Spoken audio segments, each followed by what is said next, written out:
Happy episode 240, everyone. Welcome to the Business with Purpose podcast. I am your host, Molly Stillman of Still Being Molly, and this show is all about bringing you the stories behind the brands, companies, and small businesses that are changing the world. And normally, as you know, each week I interview an entrepreneur, CEO, nonprofit director, community leader, or an incredible person who is trying to make a positive impact, not only through their personal life, but also with their career. And sometimes you do the complete opposite. And sometimes, hey now. But it's episode 240, which means it is time for a solo episode. And as you just briefly heard, my special guest this week is my husband, John. Say hello, John. Hello, John. But before we get into episode 240, which we just had St. Patrick's Day, and I am Irish, as I already knew I was Irish, but then I did Ancestry.com DNA, and I am really Irish, like really fully Irish. Yep. Not much else happening in that DNA. Nope. Basically all from Ireland, so I can make the joke about his 240. And it is very apropos that you're here. Mm-hmm. Thank you. But before we get into the episode, we want to thank our partner of the show, and that is Mama Suds. I have been a long time fan of Mama Suds, and the head mama at Mama Suds, Michelle Smith, founded this company to make taking care of your home and cleaning it with safe, natural, non-synthetic ingredients easier. And one of my favorite products that Mama Suds has is her Castile soap, which you can use for cleaning literally everything from the windows to the walls, to your counters, to your bathrooms, to even your carpets. It is truly an all-purpose tool to have in your cleaning arsenal. You can go to mamasuds.com and use the coupon code MOLLY for 15% off any of her products. I mean, I use her all-purpose cleaning spray, her Castile soap. I've used her laundry soap. I love her products. So go to mamasuds.com and use the coupon code MOLLY for 15% off. Okay, so after I did episode 230, which was one of the most popular episodes I have ever done, and that was where I told the story of us buying a farm. And I know it's a little bit off topic from Business with Purpose, but maybe actually not so much. And after that episode came out, I got an influx of questions from so many of you wanting to know a little bit more. And since this is very exciting because here we are, John and I are on the farm right now. This is the first podcast you've done from this property, right? I mean, yes. And it feels really cool to have just walked up to the barn recording studio, and I'm sitting here with you on our farm. We officially moved in last week, and it still honestly feels really surreal. And so I thought it would just be the perfect timing to do a little bit more of a deep dive into why we bought this property, why this has been something that we have wanted to do. And another thing too is I just wanted an excuse to bring my husband on the show because he is my most popular guest. Well, that's not, the metrics would not necessarily bear that out, right?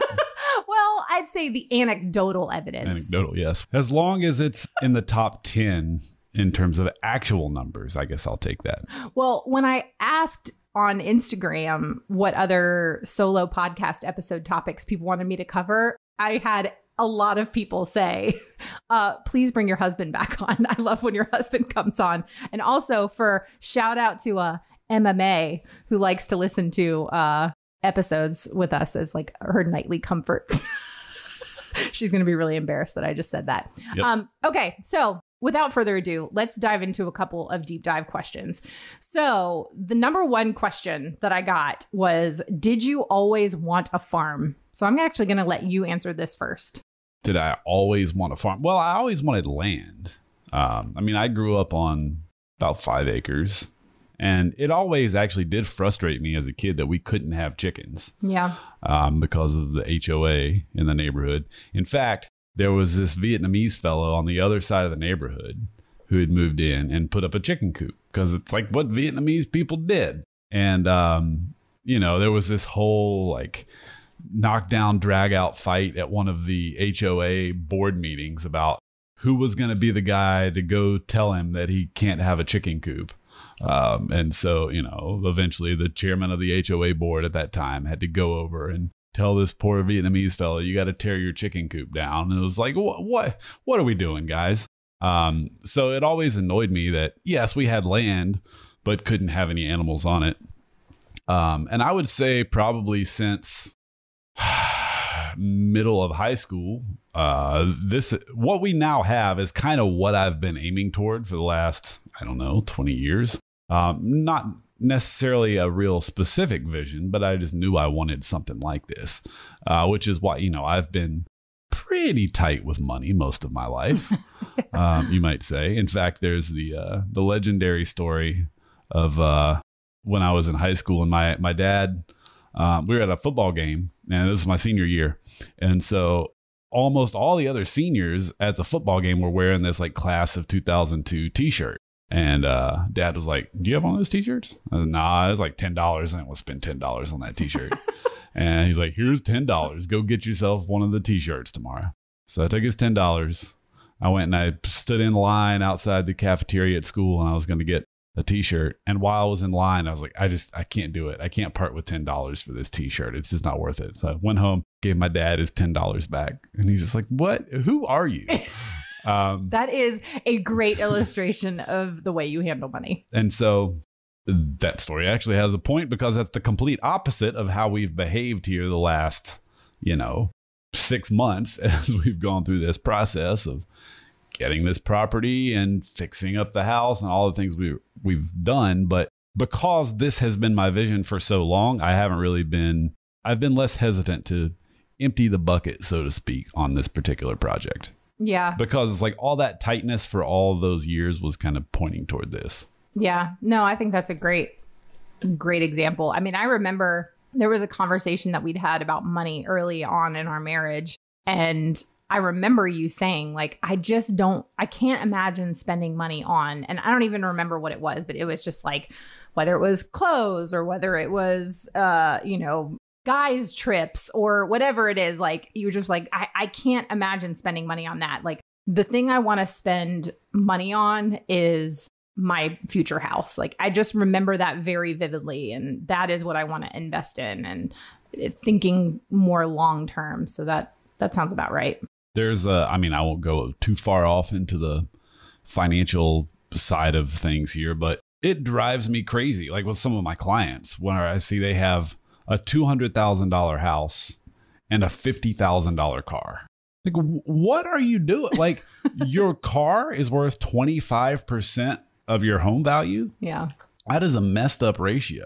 Like, my house is where I actually did the math. My house is worth like 75 times my car value. And it's not because it's $1 million house. It's because I have a 2007 Tundra that I bought 11 years ago with 75,000 miles on it when I got it. And guess what? It's fine. The real estate is going to go up in value. Why would I spend so much on a car that's only going to go down in value? And I think people get their priorities way off on that. Yeah. That reminds me that I need to have you on just to do a whole episode on finance, because for those that are listening and don't know, my husband is a financial advisor. So that's what he is referring to when he talks about his clients and planning for retirement. And I sometimes hear you kind of air your grievances against clients who just have their financial priorities completely out of whack. But I think that's a good example. At what point did it transition from you wanted land to, okay, I think I want a farm? I don't know exactly when that happened, but certainly the last 12 months have exacerbated that desire. Yeah. Last March or April, when I had, when coronavirus was a new thing, I had friends that were, that had farms, and like they homeschool, they grow and raise a lot of their own food. And they were just kind of like, yeah, what's going on? What's the deal with this thing? Like, they don't watch the news. They don't care. It doesn't affect them. I was like, yeah, I need to evolve more toward that. Yeah. Yeah. I think, I kind of shared this story on the previous solo episode, just about how we'd always had this vision for land and space, and how early on in our relationship, even when we were dating, it was more along the lines of buying land and building. But I think just this idea of being more sustainable, more self-sufficient has always been in the conversation. And for sure the last year really exacerbated it. And I think accelerated our plans a little bit more than maybe they would have. Although we had been looking way prior to COVID era. Yep. For sure. No, I think it was just, if anything, it just frustrated me a lot when everything was happening last year, because I was like, oh man, if I was just like a year ahead of schedule on this project, like I would already be in the place where all of this would be irrelevant to me. Yeah. Yeah.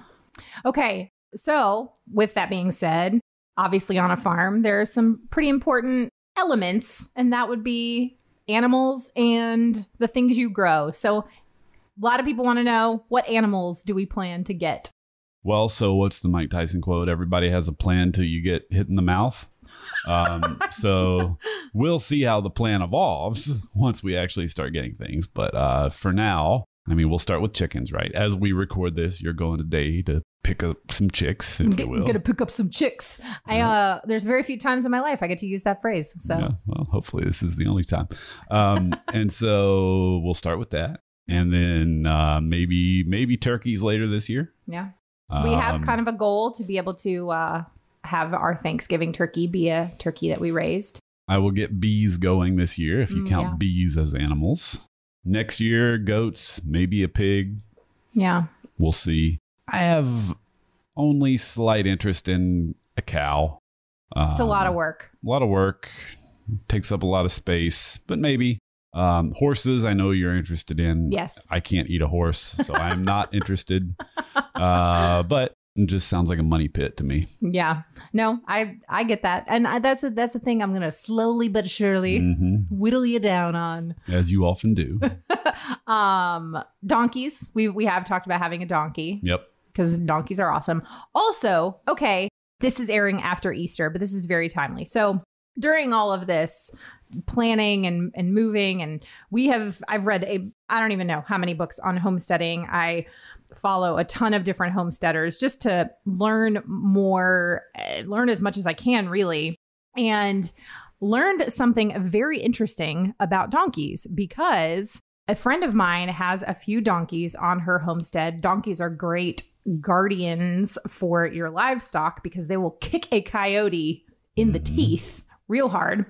Well, they have the kind of donkeys, like same type of donkey that Jesus rode on the back of. Have you ever seen the back, like the top of a donkey like that? Can't say I have. There is a cross on the back of those donkeys. Like they're gray with a black cross, straight, like a black line straight down their back and a black line across their shoulders. And it forms into a cross. There you go. How do they know that's the kind that Jesus rode into town on? I don't know. People just know these things. I also have a client who has quail that he's raising on his homestead. He says that it's the same like breed of quail that the Israelites would have eaten in the desert, which it's like, okay, how do they actually know that? But it's more like legend and oral tradition, I guess. So it could be a legend and oral tradition thing, but that's just what I've been told, that these were the kind of, it's the same breed of donkeys that are raised in that area of Jerusalem. And so anyway, I just thought it was really interesting. So just Google a picture of the back of donkeys and it has a cross on it. Anyway, thought that was really interesting. Transition into, what do we want to grow? Well, so the last few years, we've had basically 3 pretty good sized garden beds. We had 2 blueberry bushes, a couple blackberry bushes, and 3 fruit trees, 2 apples and 1 peach. The fruit trees never did anything for us because we couldn't get the insecticide figured out. So that was always a challenge. The blueberries did all right once I got nets over them and the birds didn't eat everything. Yeah. Blackberries, very prolific.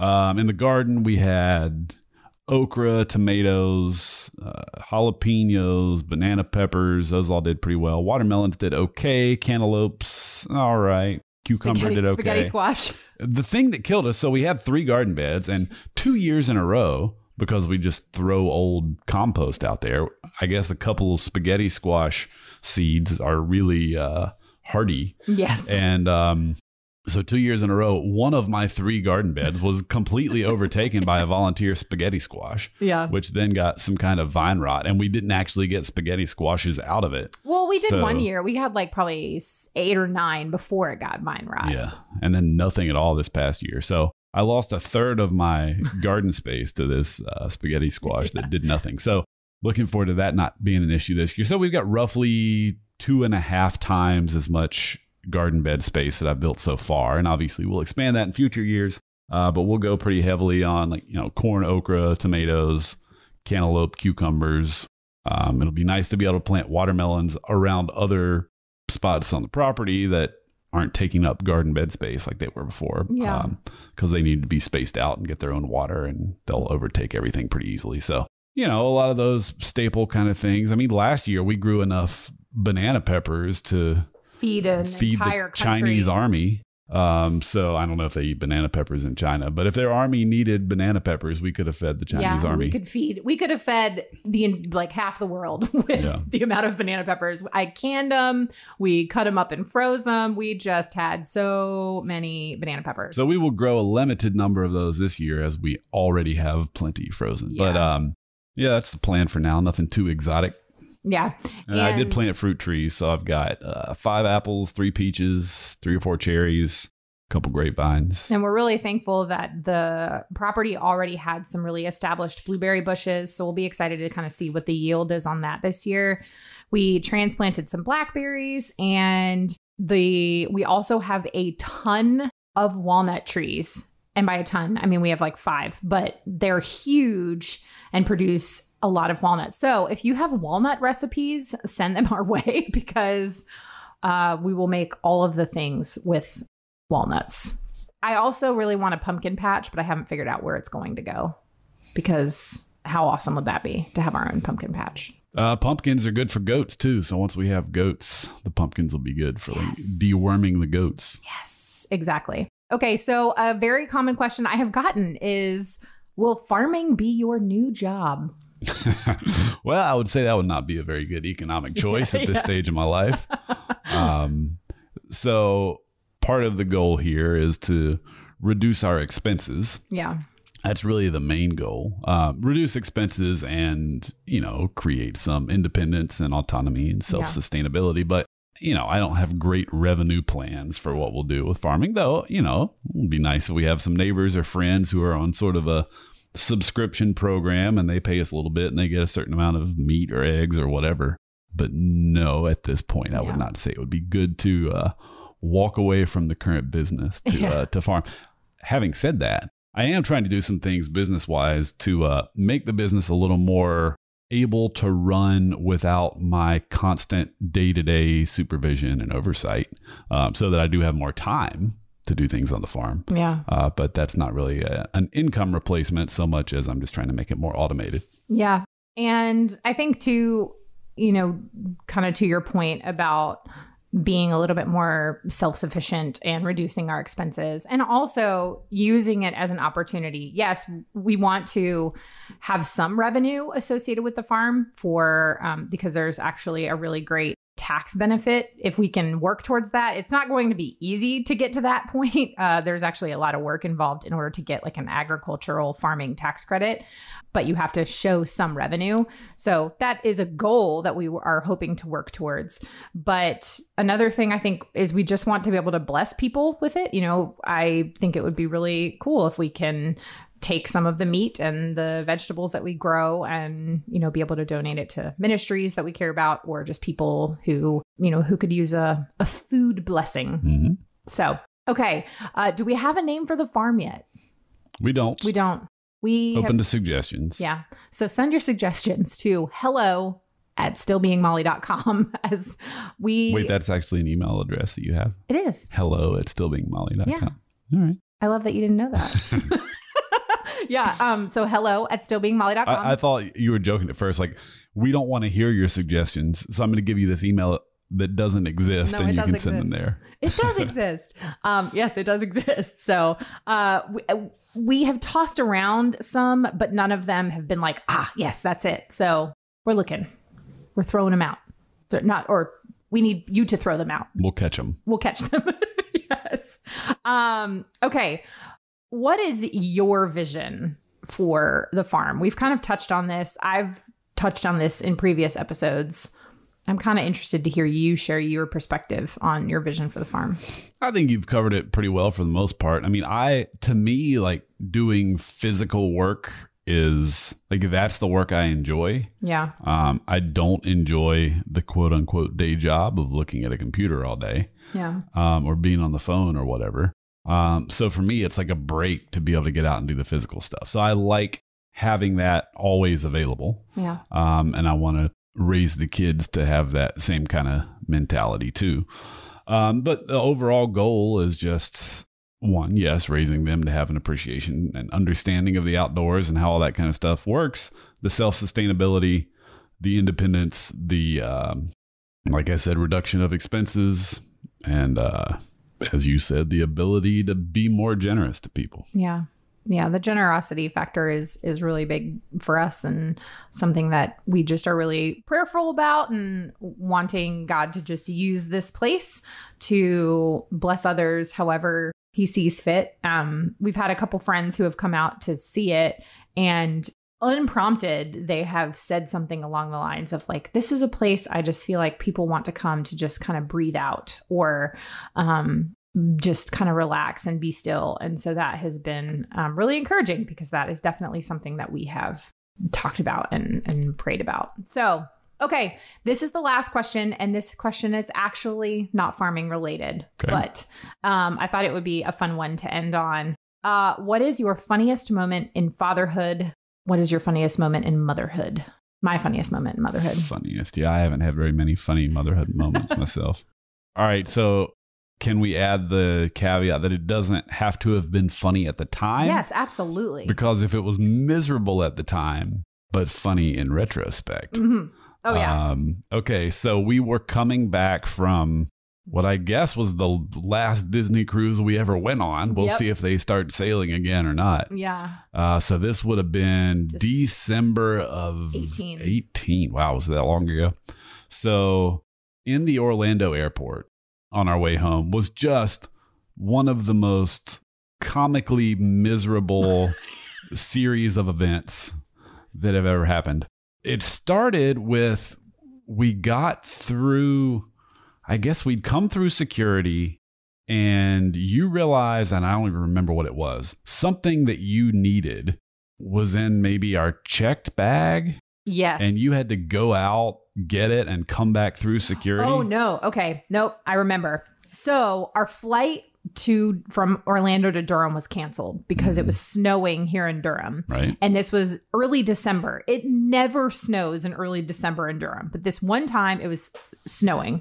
And so we had already gone through security. We find out that our flight is canceled, and a ton of stuff we needed was in our checked bag. But in order to get on a new flight, because it was just this, we weren't going to be able to get out for like 2 or 3 days. So then we're trying to figure out how we're going to get home, because you had like important appointments the next day. It was a mess. And so we finally figure out that the only flight we can get on is a flight to Atlanta. So we're going to have to get on a flight to Atlanta and then rent a car from Atlanta and drive home to Durham. Now, Atlanta to Durham is like easily a 6.5 hour drive, not in the snow. Okay. So that, remember, it is snowing in North Carolina. So, and also by the time your flight in Atlanta is going to land in the middle of rush hour. Oh, yeah. Yeah. It was like landing at 5:30 in Atlanta rush hour. So, but in order for us to get on that flight, I had to go out through security and then go get our checked bags and then recheck them. That's what it was. Onto the new flight. Like Southwest wouldn't transfer our bags from the one flight or whatever. So we wouldn't have been able to get our checked bags. So I have to go. And again, this is Orlando. The Orlando security is a nightmare. Mm-hmm. A nightmare. Then, so while I'm dealing with this. You go do that. I'm in the terminal with the kids and all of our carry-ons. Mm-hmm. So my carry-on, your carry-on, the kids' 2 carry-ons. So I have like 4 suitcases that I'm trying to roll around, a couple of backpacks. Yeah. And a 2.5-year-old and a 5-year-old, I guess. And so we're eating at the little food court while you're going to do the check bag thing. And, they're spilling drinks and they're dumping fries on the floor. And Amos poops himself and we don't have a change of clothes for him in the carry-on. Somehow his change of clothes didn't make it into the carry-on. And so Lily has to go to the bathroom. I'm trying to clean up a drink. I was like, okay, in a minute, we're going to walk to the bathroom. She wasn't old enough at the time that I could just send her over there. I was like, so wait a minute, let me clean this drink up and then we'll walk together. You're going to walk in front of me. I'm going to come right behind you with Amos and the suitcases. And then you can go in the bathroom by yourself and then come out. Okay. So somehow in translation, that got lost and I'm cleaning up the drink. And next thing I know, I look around, Lily's nowhere. She's gone. And I look up just at the right time to see her disappear into the bathroom. I was like, okay, she's in there. And so I get the drinks cleaned up. We roll the army of suitcases over to the bathroom. Me and Amos are waiting outside. And we wait for Lily to come out of the bathroom. And, 15 minutes later, she's still in there. I was like, what is going on? Finally, she comes out crying. What's wrong, baby? Well, I couldn't reach so she has this thing where she will not use a toilet that flushes automatically. Yeah. Because she will not allow it to flush while she's sitting on it. So she has to have somebody in there to hold their hand over the sensor so it doesn't accidentally flush while she's on it. And so she didn't actually go while she was in there because there was nobody to hold their hand over the sensor. So I was like, okay, let's get in the family bathroom here.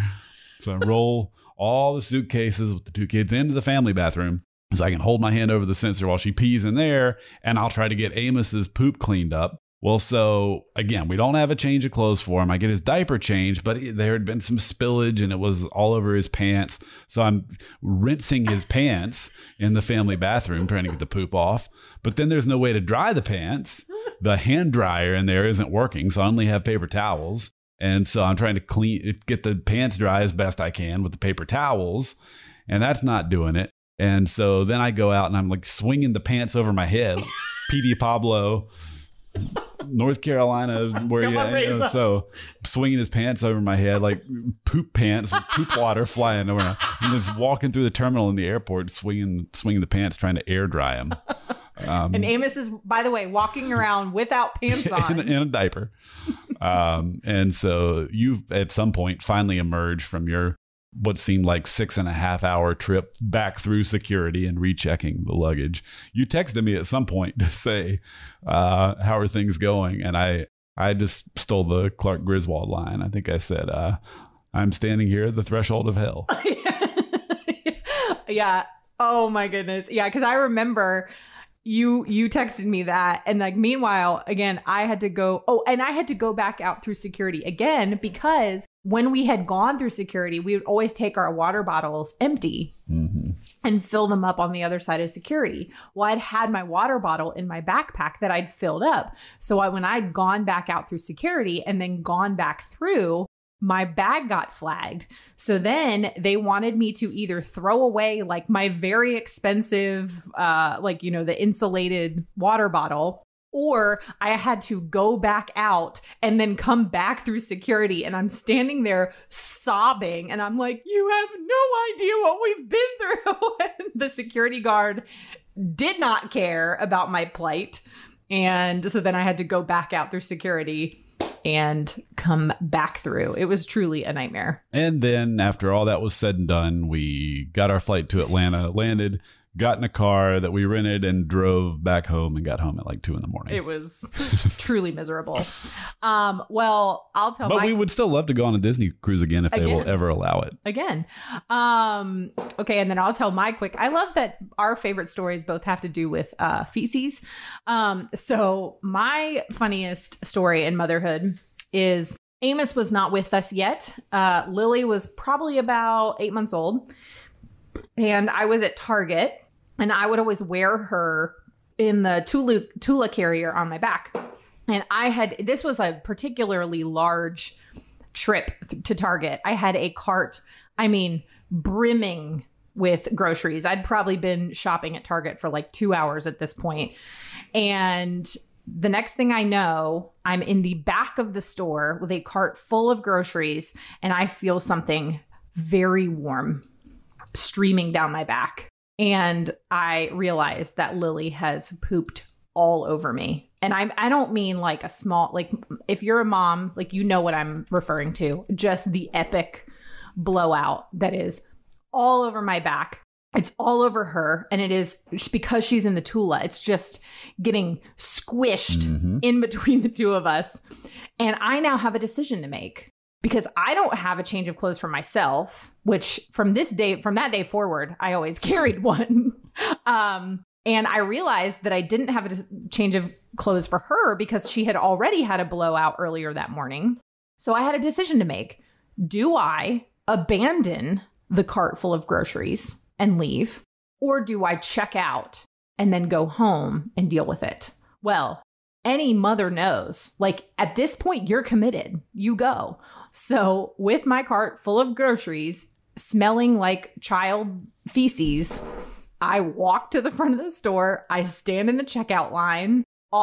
People are staring. The cashier is like, ma'am, are you okay? And I'm like, I just need to get out of here as soon as humanly possible. So I check out. It takes what feels like 9 years to get out. But then by the time I get out to the car, it is so bad. It is like coming up to my shoulders. It's going down my pants. Like it's so bad. So I load the groceries in the car, very gingerly get Lily off of my back. And in the Target parking lot, I basically have to completely strip. So I take my shirt off. Lily is completely naked. And so then I proceed to drive home from Target shirtless. And I'm trying to like wipe myself with baby wipes. It was truly horrific. Interestingly, I have a similar story that involves a cart full of groceries and me pooping myself in Food Lion. But we'll save that for another episode. I think we will. This was in like 2008, not when I was a kid. Yeah, he wasn't a kid, guys. So more to come on episode 250. John, thank you for joining me. I always like it when you come on. Always a pleasure. Hey, well, thank you guys so much for listening. Thank you to the incredible team at Third Wheel Media for producing my podcast. And thank you to our sponsor, Mama Suds. Don't forget to get all of your spring cleaning needs at mamasuds.com. Use the coupon code Molly for 15% off, and we will see you guys next week.